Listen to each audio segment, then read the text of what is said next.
Let's begin our work today. Our session is called Online Fraud, Mission Possible or Not. You know very well that, of course, they hinted to Mission Impossible, the movie. Our job is to make sure that online fraud is impossible from their side, but possible from our side. My name is Elman Mekhtiev. I'm the chairman of the board of self-organization of Microfinancial Development Organization. And let me introduce to you today the participants of today's session. I'm not going to introduce the audience. The only thing I should tell you that between you and the show, the evening show, we have only 1 hour. So please be with us this hour. I'm warming you up before this night show. Okay, my name is Elman Mekhtiev. Once again, let's move on. I tried to do it in the order of appearance. Dmitry, Revyakin, VTB, Roman Makarov, microfinancial company Zaymer, Liliya, Sharovatova, Fuzzy Logic Labs. Liliya asked me not to be surprised because that she is going to speak very quiet. Denis, Kalemberg, SafeTech company, Petr, Alferov, Beeline. And unlike all other sessions that you've attended today, we have a unique situation. We have 2 moderators today. The second moderator, my co-moderator, will be Nikolay Dosh from Fuzzy Logic Labs. On that, please allow me to stop here and move on. Hello, dear guests, dear speakers. Elman, many thanks to you for your kind introduction. So it happens that we have unique situations today. I'd like to ask you as a moderator, I want to ask you, please give me a clue. We have guests and we all saw the topic of today's discussion and probably saw that this is an evergreen story which is kept discussing for at least couple of decades already. But we were very honest by pointing out the topic name as is, unlike other sessions where the names are different but the content is the same. But seriously speaking, and seriously answering to your question, the whole topic of fraud and anti-fraud is, sorry for the professional deformation, is an evergreen topic. And as a buzzword today is the arms race with armory and with munition.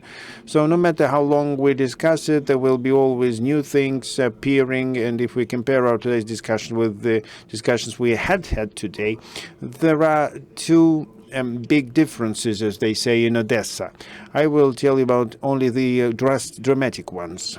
The dramatic difference of what we have to do now is very simple. Fraud is relevant not only for the banking sector, as they used to say. That's first. Second, the financial market itself, or sorry, let me rephrase. Even on the financial market, it is not only relating to banks, and our regulators recently had a discussion speaking only about banks. The second thing, financial market today, it would seem and would sound strange, it's not only just financial technologies and financial business models. Finopolis is all about digital technologies, right? Digital technologies is not only the merit of banks and microfinancial pension funds and other organizations. These are really different technologies which are used in the financial sphere and not only by professional players, professional experts. In the previous session, speakers were here, Valberis and others, and so we know it. You see here, and don't be surprised, we have the telecom operators, here's 2 vendors here as speakers at the panel. Why? Because, once again, technologies really make a difference, and they change the financial world. Since we have only 1 hour, and everybody will go to the show, I think we're not going to discuss what we can accept as an objective reality given our feelings. Let's not dispute about why data leakages happen. It is obvious. Let's dispute what kind of new remedies we have for this issue. How can we combat and avoid and prevent these data leakages? And second thing, which we have to take as a reality cognitively, for some reason they believe that those who are being hooked up by fraudsters are financially illiterate people. But please, let's call the spade a spade. Let's open TG channels. The former director of department of a bank who passed away,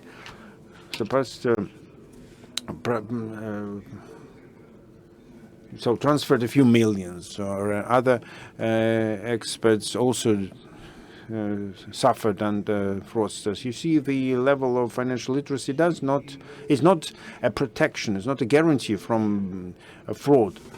We should probably speak more about the fact that was not mentioned in the previous session about system 1, system 2. A neurobiologist started to tell us how we react. And the fraud, let's call the spade a spade, it is based on the desire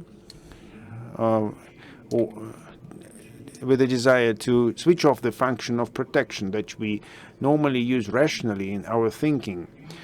Let's take it as an objective reality and let's move on. I should say that these are main differentiation points of what we used to discuss previously and what we want to discuss now. Elman, thank you very much. I'd like to introduce to you into our architecture today. Our session will be split into 3 stages. First stage is the question from moderators to our distinguished speakers. Second stage is when speakers can ask their questions on their own to everybody. And third stage, we are eager to have questions from our audience, from you, dear ladies and gentlemen.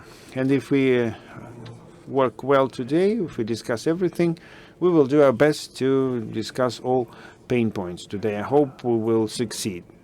So let's get down to business. When we speak about fraud in different financial tools or at some specific market, we understand very well that it's not just accidental things. It's a very well organized business. It's obvious that this business has been fostered for a while, and if we discuss it from the global point of view, it has some similarities to some corporate management standards and corporate governance standards. There's a split in terms of conceptual governance. We speak about the support inside the fraudster group. We speak about an HR team, starting with the simplest thing, with particular technicians, speaking about those who are dealing with analysis and seeking for new application points of new schemes, new fraudulent schemes, and where they can try new social engineering tricks, all those things related to some fake news. They are actively used by fraudsters. Split inside, where they have experts of special profile using the latest technologies. For example, when we showed CRM systems to some bank experts, the fraudsters using call centers, they told us, we wish we had such systems. It's done great. Everything is thought out. And fraudsters, well, we hear it not for the first time, very often are ahead of us, using high-tech technologies, using brand new technologies, also artificial intelligence, the big bulk of data, which can cover social, customer things, also organizational things. It was all being used, analyzed, and new vector is then found, which implies the opportunity to attack and to earn, because fraudsters, we all understand very well, they do it for money. We know very well a phrase that cybersec is a service, and people are ready to pay money for this service, some of them at least. Due to this fact, a global thing, we will start our first round, and I'd like to start it with a question that I addressed to Dmitry Revyakin, head of the Department of Corporate Interests of VTB. Dmitry, my question is the following. There is an opinion due to the results of publications in media and some reports that fraudulent transactions now, give or take, are equal to the transfers of own money and getting credits from banks. But at the same time, this scheme of implementing such fraudulent activities is the same, is social engineering. Fraudsters still use methodology of social engineering in order to get certain benefit of it. Please, what's your opinion? Is social engineering leading in the market, and to what extent is it relevant? Second thing, there was a global discussion in February this year in Ural Forum where all those issues were discussed, and we want to know how trends have changed in a few months from that time. Thanks for your question, thanks for your kind invitation, and thanks for this opportunity to speak at this panel. I'm probably the only one guy here in this panel who deliberately was trained to catch fraudsters, to fight against crime. And I was thinking initially, when you cuff a fraudster, you have some pleasant feelings, because in my previous career I was a policeman. Now I work in VTB, and I allow me to answer this question in the same order. First, just a little bit of a scientific background. The thing is that the cause of crime, it appeared in the legal field back in 1066, when the Russian Truth was written, the document. Then later on, the first classification appeared of these fraudsters. 3 types were described. Later in this classification, they added qualifying features. Recently, with digitalization, we got some more types, like Articles 272, 273, protection of the banking secret, Article 183 in the code. So now, speaking about fraud in a general meaning of this word, we mean approximately up to 10 bases of crime, which together with features build more than 30 scenarios of crime. And proceeding from the analysis in forensics and other sciences,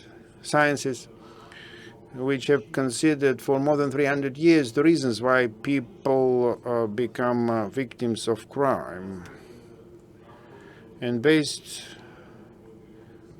on the opinions of experts, a law was adopted in the Russian Federation on crime prevention. And you can read this law. It contains a lot of information on how the state should combat those effects and manifestations which lead to different crimes. And due to that, we should take into account that for 300 and more years, the ways how to influence the person didn't change. The communication ways changed slightly. I started to talk about the technological revolution. The first serious change happened when the distant communication way came up.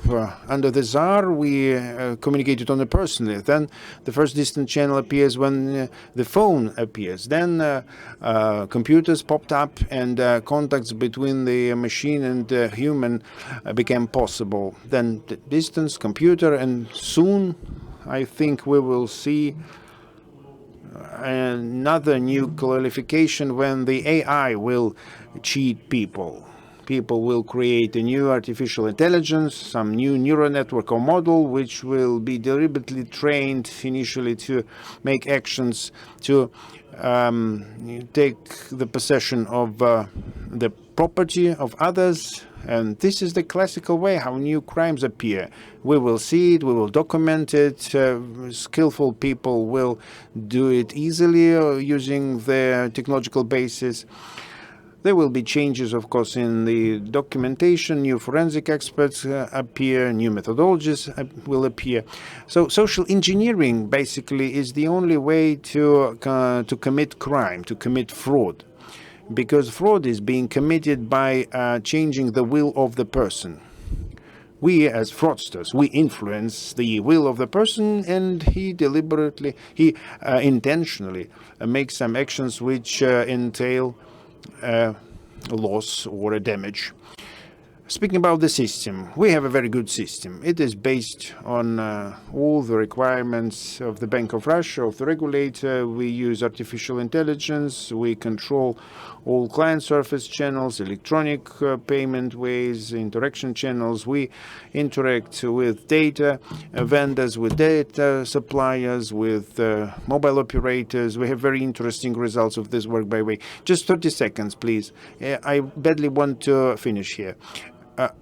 We come to a conclusion that the abilities of forecasting and technical abilities are now at such a high level that they come very close to the fact that it's of no use to develop it further, because the quality is anyway very high, and practically the system can react to all of them. We suspend payments, we block accounts of clients, and then very strange things happen when, despite our counteraction to fraudsters, customers, you all know those scenarios, they confirm those payments, they unblock their accounts by their activities, by preventing our preventive steps to fight against criminals. And now we should go down into etymology, how we should better explain to people that the things that they should do, they have to do.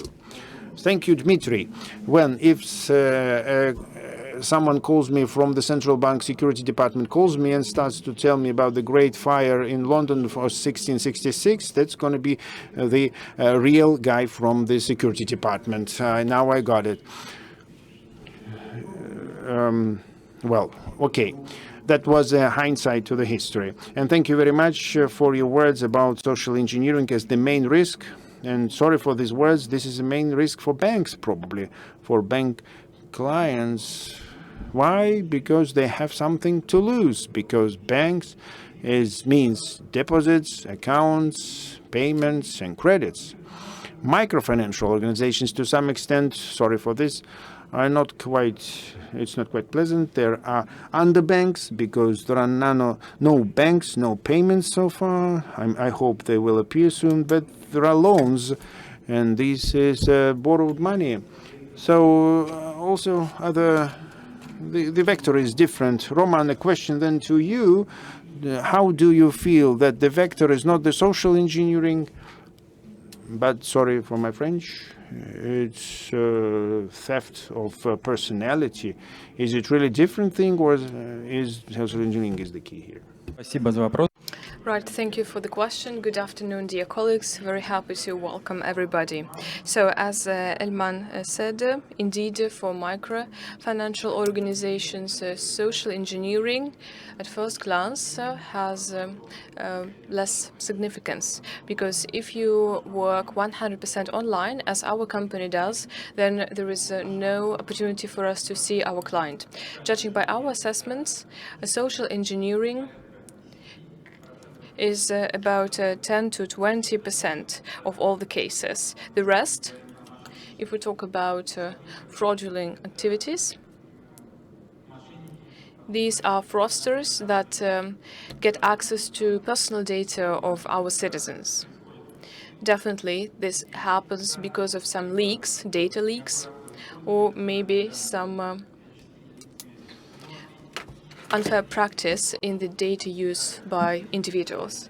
But also social engineering actually plays a role here, because fraudsters get access to different types of personal data of clients, and they also use different methods how they influence individuals. So I believe that the share of social engineering is actually bigger and it's more significant.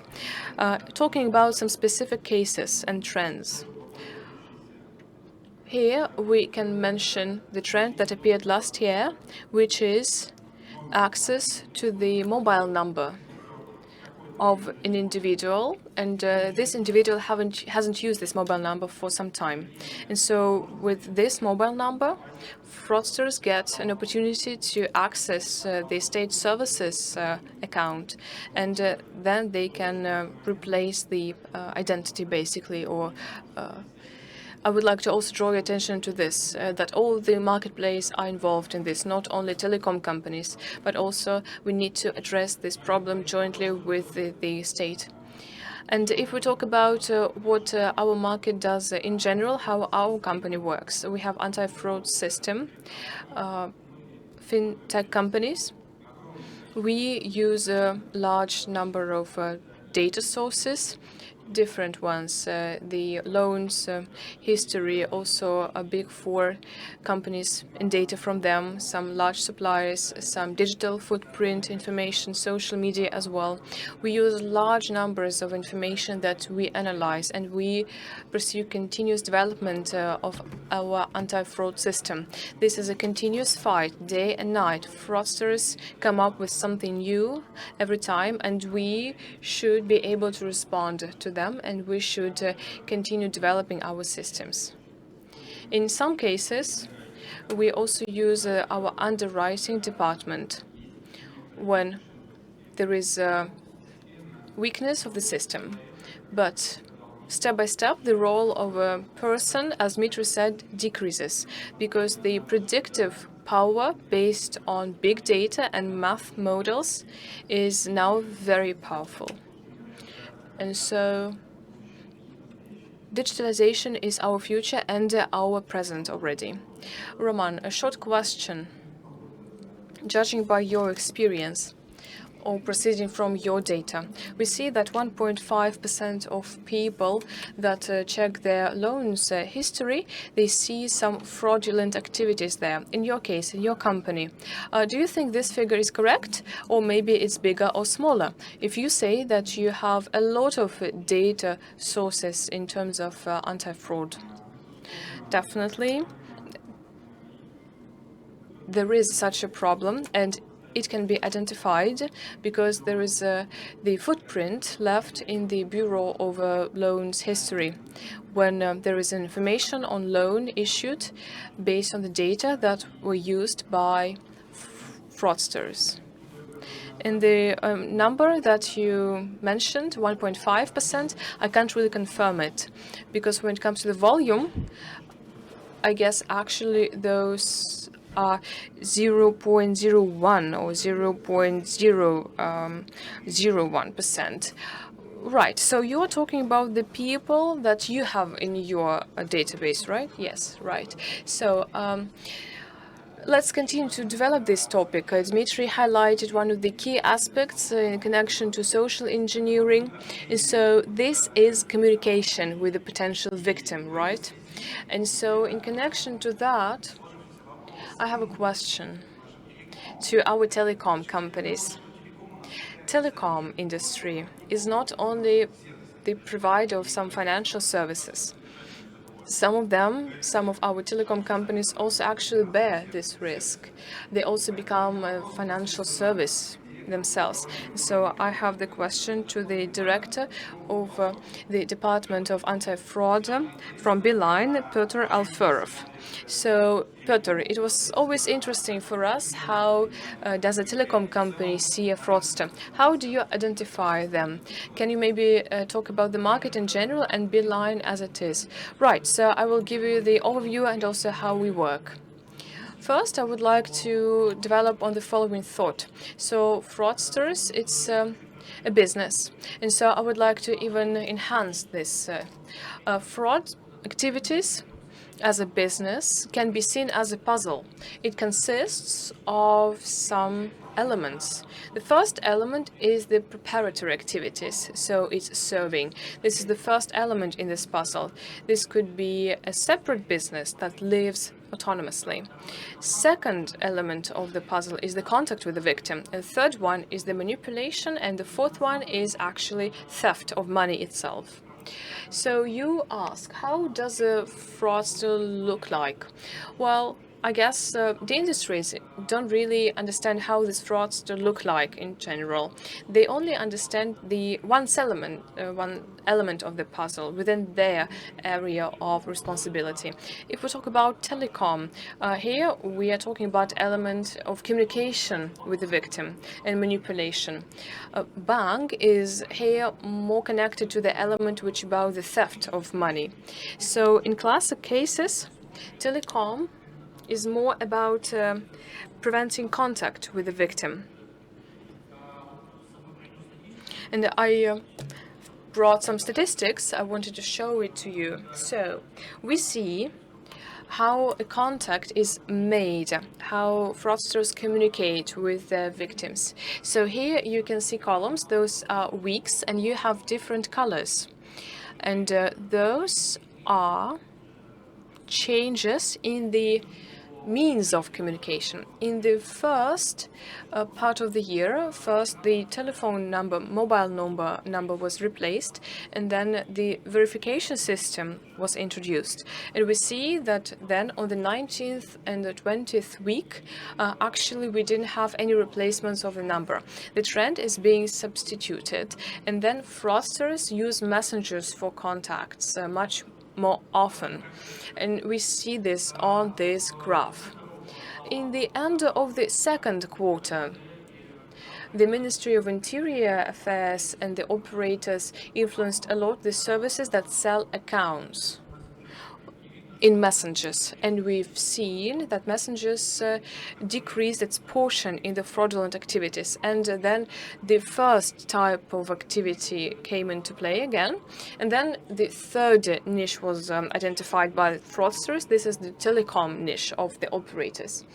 And now we see that telecom operators also restructured their anti-fraud system. They started to go after fraudsters more efficiently, and the trend has changed again. And so the volume of this mean of contact with the victim also decreased. But what's always there is still the contact via messengers, messaging apps. What will help here is, I believe, if banks and operators learn to detect such fraudulent activities in messengers. So this is a traditional approach. In Beeline, we've moved a bit further. We do understand that to call one victim, fraudsters actually call about 100 different people. And here we put our client in the center.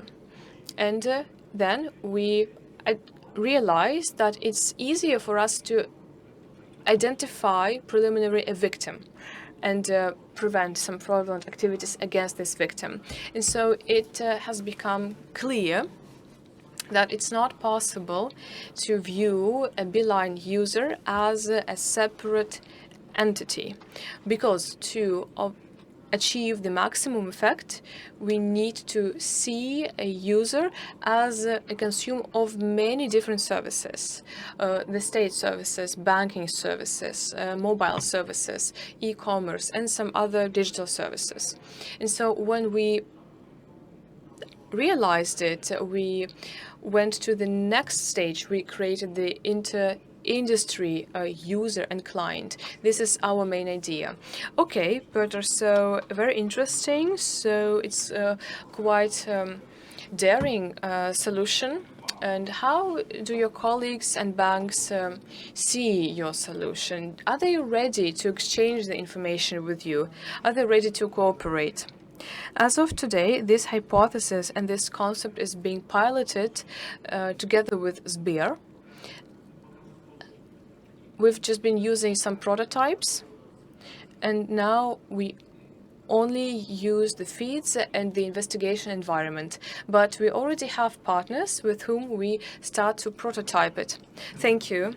Petr, if I may, I would like to ask my question as well.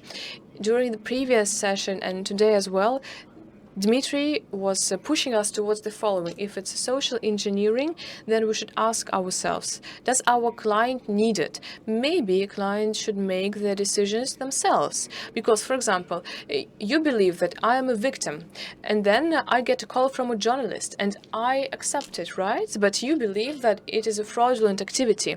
What is the best strategy here, do you think? Right, the question is far from being easy. 1 hour ago we had a voting, and the majority of the audience voted that they are ready to actually sacrifice some services for protection. I think that when we use anti-fraud models, well, the full picture is much more important than the accuracy. And what's very important here is the client journey. If we made a mistake, then the client should understand that it's not that something has broken. We are just trying to protect the client, and the client should understand what he or she can do further, what services are still available, and what services can be restored and how. That's how we can offset this effect, and it will become more transparent. Thank you. So in connection to your answers, Petr, I would like to now ask Dmitry Revyakin. Now I'd like to get back to the discussion that we had at the Urals Forum, and that was about the anti-fraud activities and protection, and banks also participated in that, Sber, VTB, etc. And we were talking about building a large information hub where banks could exchange the information. So, Dmitry, the question is, a lot of time has passed. Has anything changed over this course of time? Did you come up with any developments? Yes, we did. We did do something. So the approach should be indeed a comprehensive one. A couple of times I heard that some banks are trying to put all the responsibility to the customers, and well, you know, sometimes it's a difficult choice. We do respect our clients and their choice, and we are transparent. We give all the information to the clients about the conditions of their service. And within this concept, we should be able technically to identify and detect the operations that can be done by our customer or not by our customer, and that can result in some tangible damage. And so we should draw the attention to our customer.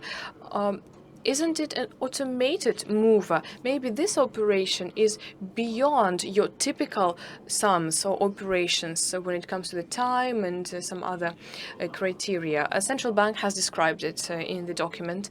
So for this, we need to not only have a cross-channel communication inside our bank, but we should also have an all-market model that will allow, based on the financial behavior as well as some other behavioral triggers, will allow us to identify some attacks on our clients. And that's how any market player will be able to act. For example, if we see some trigger is activated in a bank, and we see that a person may do something without realizing the consequences, then another bank doesn't see this trigger because it started in our ecosystem. And when the customer goes to another bank, it would be nice for this other bank to actually know about this. So we've voiced this idea about the national anti-fraud concept, and our IT block, together with some other colleagues, actually did a real R&D work. They've built a crypto enclave, and it allows proceeding from the modeling methods with the use of AI to connect large number of users and to model and score the behaviors of our customers. And it all proceeds from the general data that can be added to the system by all the players in the market. And so, thanks to cryptographic decoupling of this data, we can overcome such problems as the bank secret, as well as personal data processing. And we can address the tasks such as identifying some operations that might not have a consent from our customers. So we showed this in the Department of the Information Security to the Bank of Russia, and now it's being discussed. And now we discuss if we can use it. A lot will depend on the market here, whether other banks will need it. So these are some additional costs for implementation, data collection, some additional costs to change the service model. So there are a lot of business aspects. What we've mentioned is that we are trying to do this. And as to the models that Petr has just mentioned, we also use those. And I also wanted to add a bit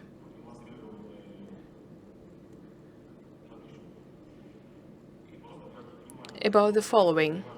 So, indeed, the work that we are doing is very important because we need to oust fraudsters from channels, and it works, but the strategy should be more systematic.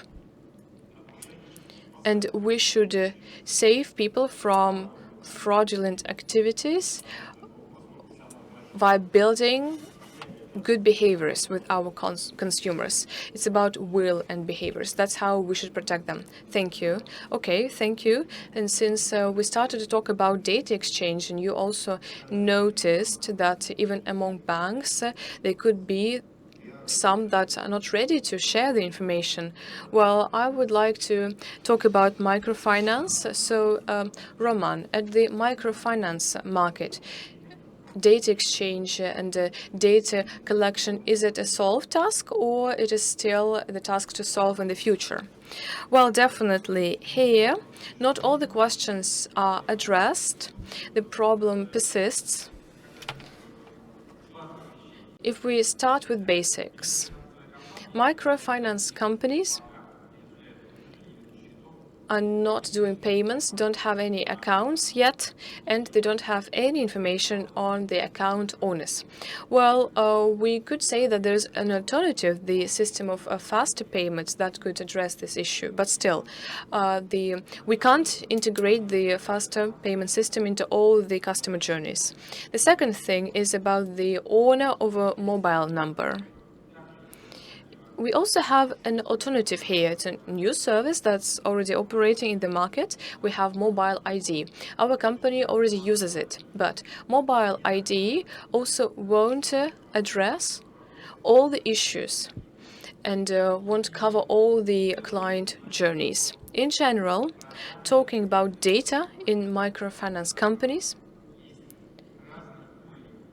there are different levels of access for banks and for microfinance companies.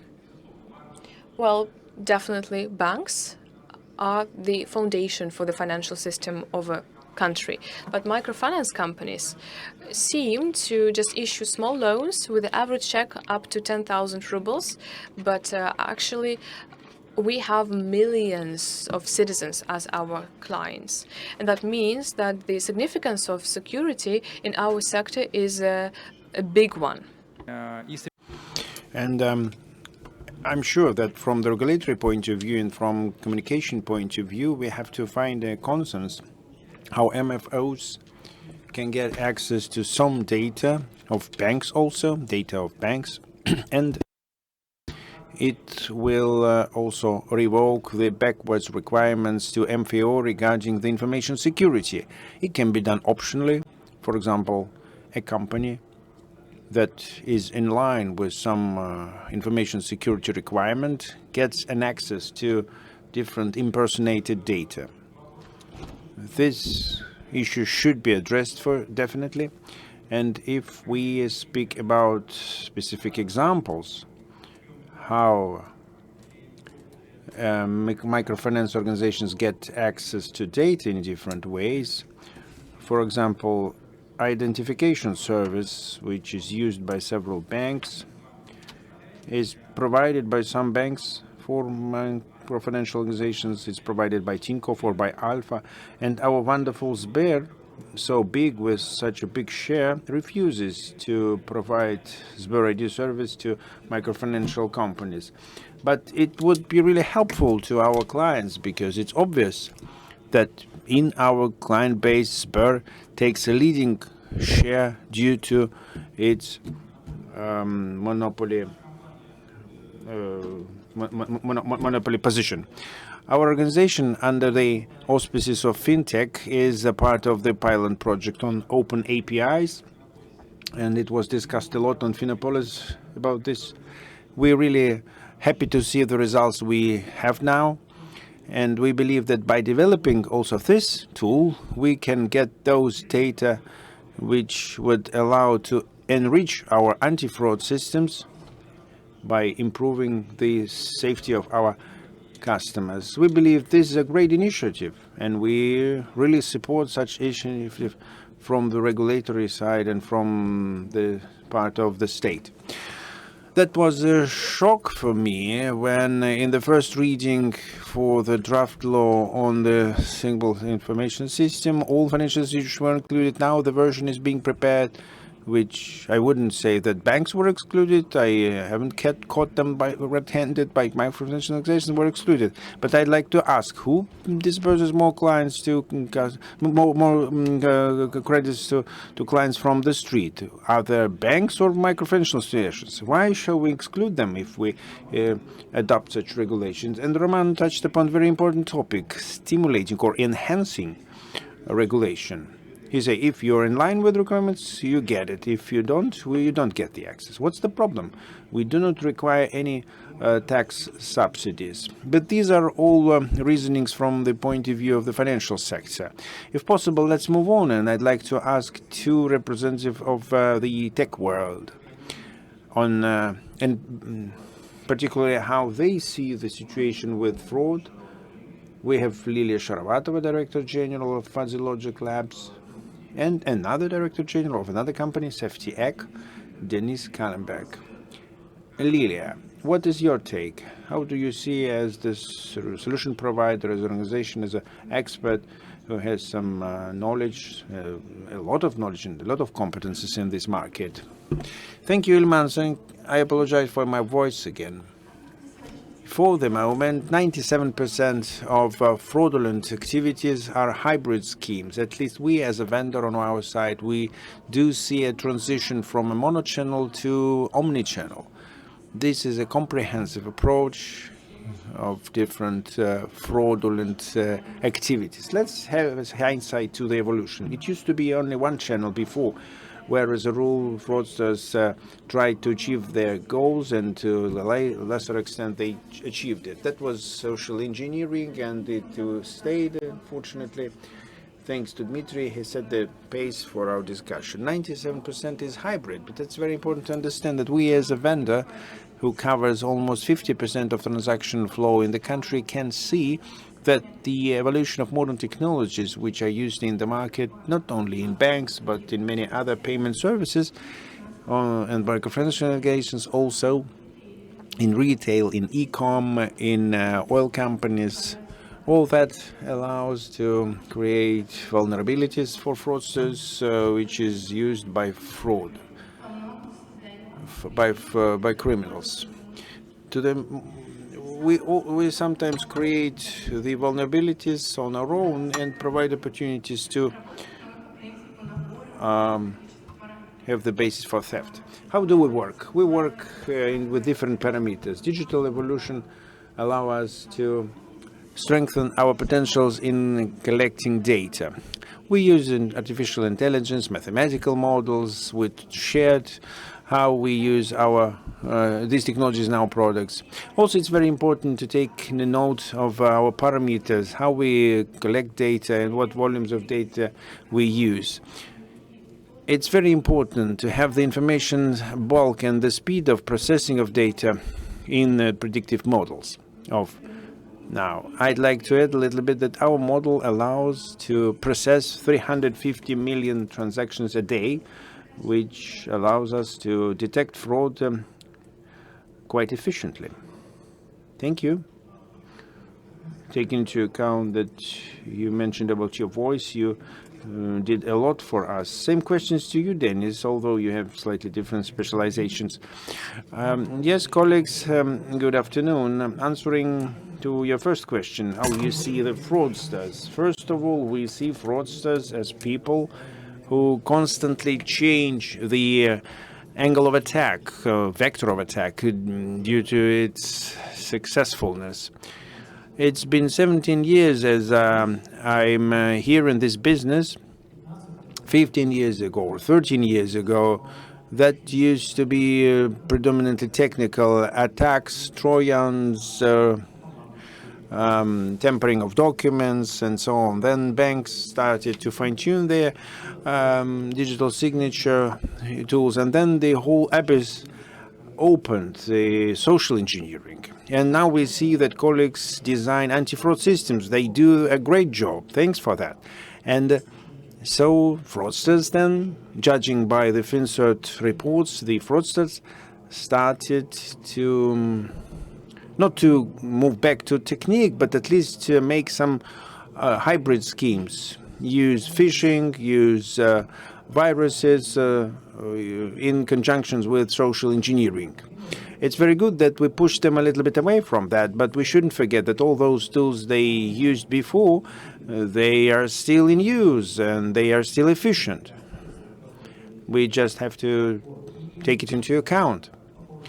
Now, as for the competencies of our company deliberately, we see as our task in the digital servicing of customers, we want to provide normal authentication technologies which would cut off the main bulk of attacks, and they would leave to anti-fraud systems the most high-risk scenarios, which can be then disintegrated by atoms, analyze it in detail, and bring the efficiency of anti-fraud to the maximum level. This is the task of ours, and we really have troubles, and Russian institutes make it troublesome because they have outdated authentication technologies for all transactions. They still use one-off codes sent by absolutely unsecured channels, SMS channels, push channels, which are really vulnerable on the whole for the whole life cycle. This significantly undermines all our efforts to combat fraud. Well, and since our company works not only in Russia but also in faraway abroad countries, we see that the world is moving away. It's moving away from static one-off passwords. This is already in the regulation in the European Directive PSD2. They use it in Asia, in Egypt, in Turkey. Many countries have already come to that. And we really support the efforts of our central bank that issues different provisions, 7.7 regulations, but the reaction of the banking community is, of course, negative. The regulator forces, we have a lot of headache, clients are to blame the same, and this position, I believe, is the most important problem here to combat fraud now at the moment. So in some private conversations, I hear that, we are not going to do anything and our customer is responsible for everything. It is the customer's pain. At the same time, one needs to understand that the customer will pay for it and the bank will not. We also need to understand that together with the classic fraud, when just all funds are withdrawn from the account, there are also some attacks on loan funds. And banks need to understand that when they sign credit contracts, agreements with their customers remotely, it's also about microfinancial organizations. If they sign it with the simple signature, the risks can also be transferred to the financial organizations, because these signatures can be challenged quite easily in the Supreme Court. There are a number of cases when the courts actually supported the customer in this respect, that customer, for example, didn't get an SMS or the SMS was intercepted. So if we talk about these specific tasks, I believe that the mobile electronic signature is a solution. It can be in different forms, non-qualified and qualified. And our company has about dozens of such projects in Russia and abroad. We use it for the transaction confirmation for individuals and for legal entities. Since the projects are public, I can name them with the Alfa Bank, with the Rosselsельхозbank, with Sber, MKB. This is not an exhaustive list. So we start with the signature and confirmation of the transaction and finishing with the registration in the Russian registry. And so here we can protect the accountability, the legal significance, etc. So this is the solution that I see might be viable, and this will allow us to significantly decrease fraud in the banking market. Thank you, Denis. I wanted to ask or pose a question to our speakers, but now I'd like to pose the question to our audience. Denis said that SMS is very dangerous. So we have two-factor authentication at Gosuslugi now, at state services. Could you please raise your hand for those who get a unique password and not SMS as your confirmation? Okay, I see 2 hands. Okay, you see it, right? So please think about it. So not a lot is said about this 6-digit code that can be used instead of SMS code. So now I have a question to Dmitry and Roman. So what Denis said, I see quite often the following. When we ask microfinance organizations or banks, yesterday I had a long talk with one of the banks. So some financial professionals say, you know, when it comes into force, we will do this. But why do we do this if we won't be fined for this now? So the question is to you, are there real risks, and is there such an approach that, oh, you know, like the commercial risk is not such a significant one, but the fines from the regulators, that's actually a problem? Well, you know, we are a state bank, so we zero tolerant when it comes to violations. We can't really violate the law at all because we are state-owned bank. So I don't have such a KPI at all. I have different types of work on top of anti-fraud. We try to make our services clear for our clients, fast and efficient.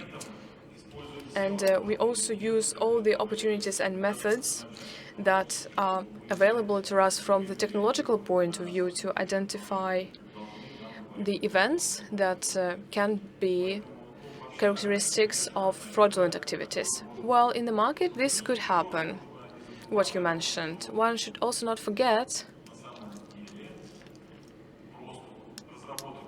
that, in fact, to just develop a new technology and to recommend its implementation, it's not as easy as to implement it later, especially for a large organization.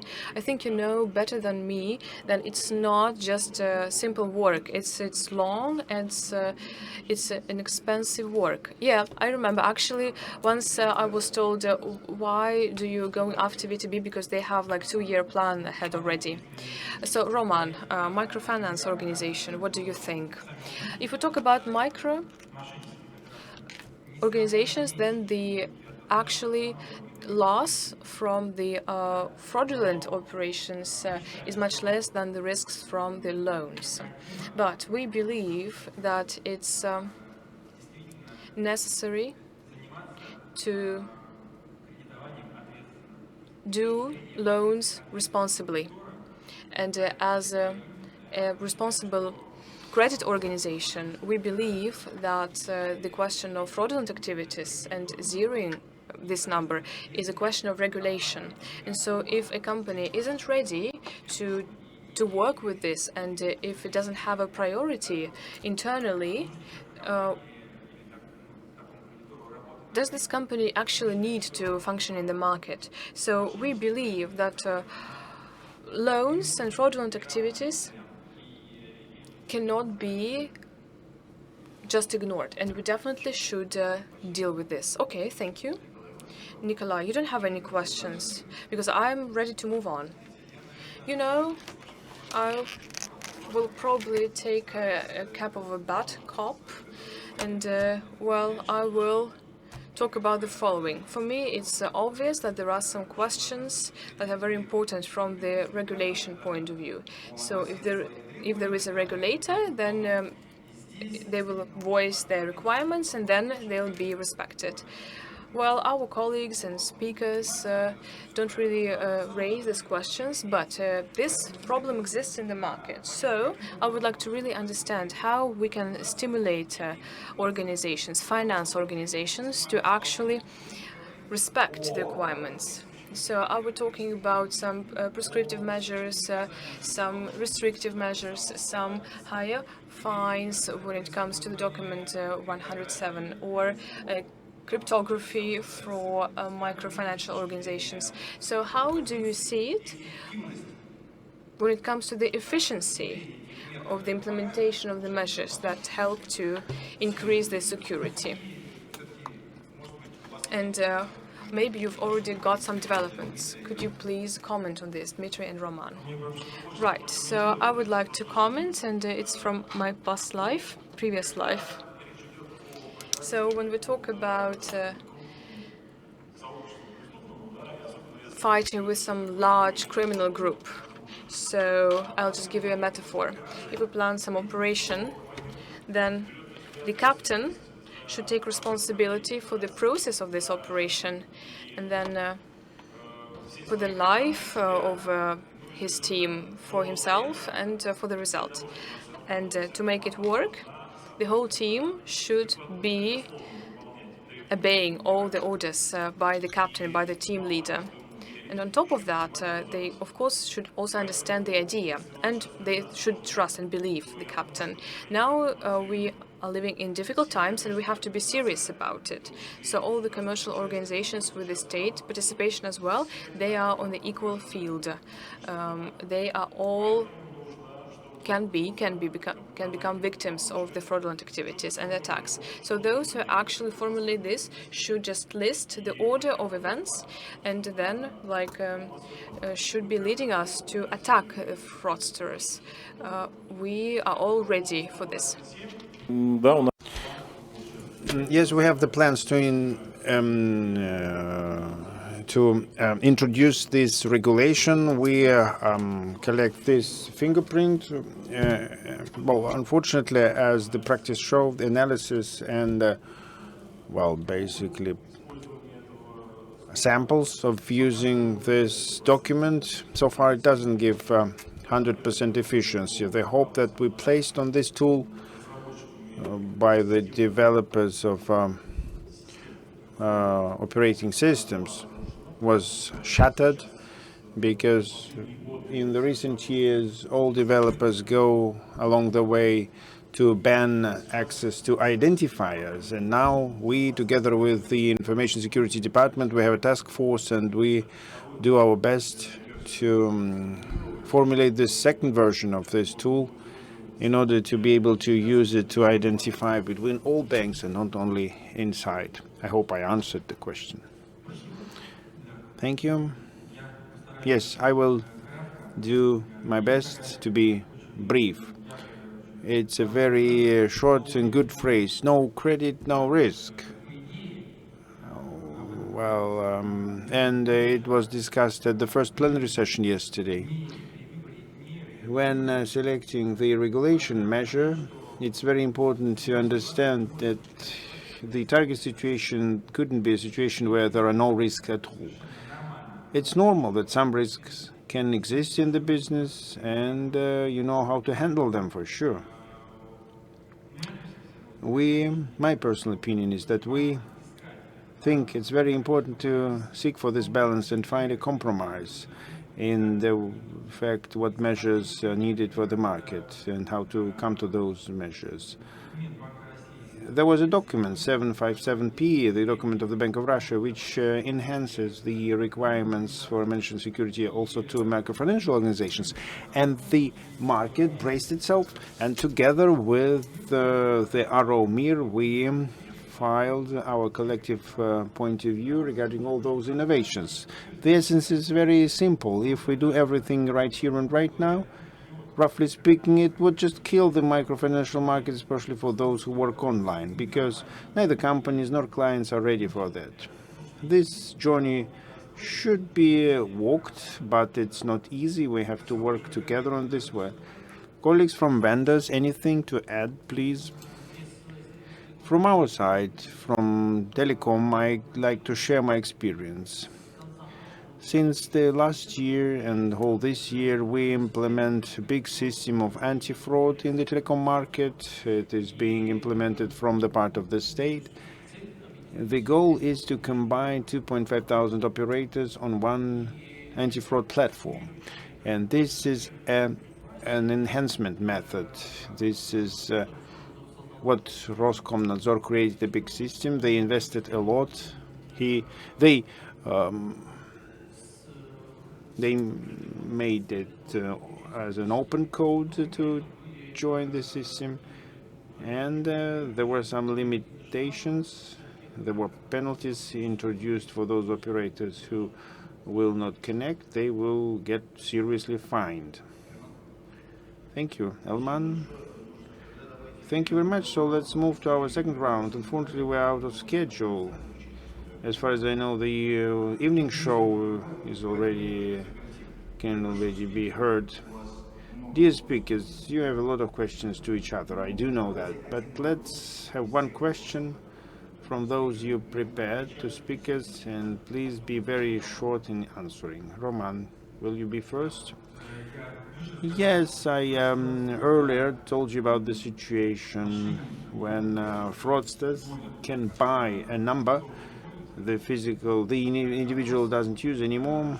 I have to ask Petr what we should all do together to eradicate this situation. How should state and ministry operators and creditors work together to exclude this fraudster way? You speak about public services. Well, yes, about the access to the number and then access to this public services. You shouldn't do anything, by the way. We started to work with RT Labs in this sphere. We have the manual exchange of data so far, and almost all operators do this. Speaking specifically about the numbers you mentioned that were forgotten and then are now put on hold, and now fraudsters try to buy them out. We are actively working on that, and I think in the nearest future we will see the effect. But let's look wider within this interaction and in the industrial clients. We plan to exchange some threats in terms of compromising of accounts, in terms of building up accounts for fraudulent activities. Thank you. Dmitry, your question, please choose those who will. I have no questions. It's clear for me. Everything is clear. Petr, please. I have a question to Dmitry, if possible. It's very interesting. Your anti-fraud system is very interesting. I got acquainted with it in detail. Does it imply the interaction of only banks, or all operators can join it? And the second question, how it supplements NABI system? What's the interaction in this regard? It's a question not for 20 seconds, for sure. Taking into account that initially this system was done as a way to overcome the problem of the banking secret, well, gladly we can join all interested persons, not only mobile operators, but I heard discussions that other big players of the market can be joined, can be connected, who work with individuals. And mobile operators and other providers would be really useful to have them, because you have such triggers which no one else have.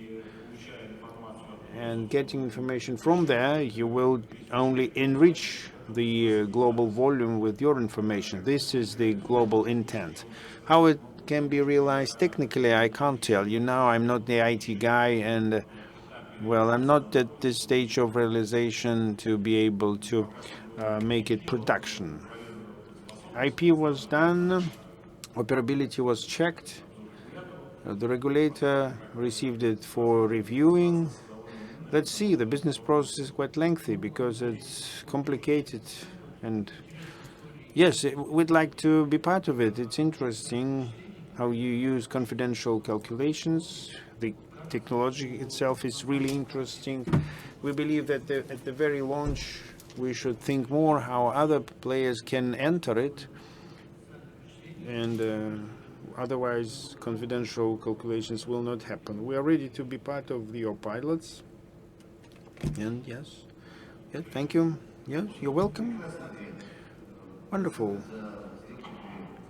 We don't take our interest for the deal. Continuing this topic, I will strengthen myself, Petr, what we should do as vendor who cover half of a market of transaction with our country, be part of your system in the trigger system and data system. It would be useful not only for banks but microfinance organizations, retail, e-com. What variants of interaction you see in our cooperation?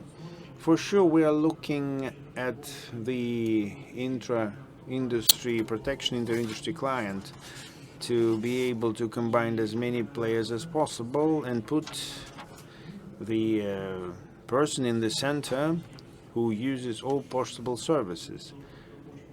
We would be really glad to have some partnership here and to develop this topic for sure. Thank you very much. Let's try. Thank you. Denis, your question? I would ask Roman. You raised a very good story with banking IDs, and in my opinion, the technology that can significantly reduce fraud, especially in the area of identification. But how interested would it be that banking ID would have not only ID but electronic signature be added to it, with an opportunity to put not a PAP but in AP with higher level signature. Just I beg your pardon, but we've been developing this project gradually with banks, so it's interesting. It's clear that we are ready to accept and take more serious measures, security measures that would be used by our clients. But briefly speaking, whether clients are ready to use them, to what extent those additional measures of electronic signature are spread among the whole active population of our country. It's clear that activity should come from all sides. We are ready to discuss how we can come there, and I believe that the increase of information security is something that we are interested in. Brilliant, thank you. Denis, correct me if I'm wrong. So you asked the Microfinance organization whether they are ready to make sure that there is a signature within banking ID. Why didn't you ask this question to the bank? Well, good question. We haven't discussed it with VTB so far. I don't see other banks here. Microfinance organization can only advocate that, I think, because in the draft of 757, which was published, the refusal from the single signature was claimed. The microfinancial market who wants to develop online, they have no choice. They need this signature, but to say that this will be the strong qualified signature, it means just to kill the all. Thanks for the idea. We will wind it up, but for those who work with banking ideas. Nikolay, anything from your side? Well, honestly, today we touched upon a lot of interesting, important topics, sometimes hard topics, but nevertheless, I'm really pleasant to listen a lot of constructive opinions from different industrial sectors. And this is a point for all of us to strive for. We will work on it. We discussed a lot who can help whom with how, and it's very constructive. You are evidencing the start of interaction in the industry between each other. This is a very big plus for us, also as users of those financial tools. Okay, colleagues, thank you for your patience. We have to cut it. Let's say thank to speakers. It's hard for them too. And let's discuss this race for the munition and armor. If you have ideas how to strengthen the munition, we are only advocated. Thank you.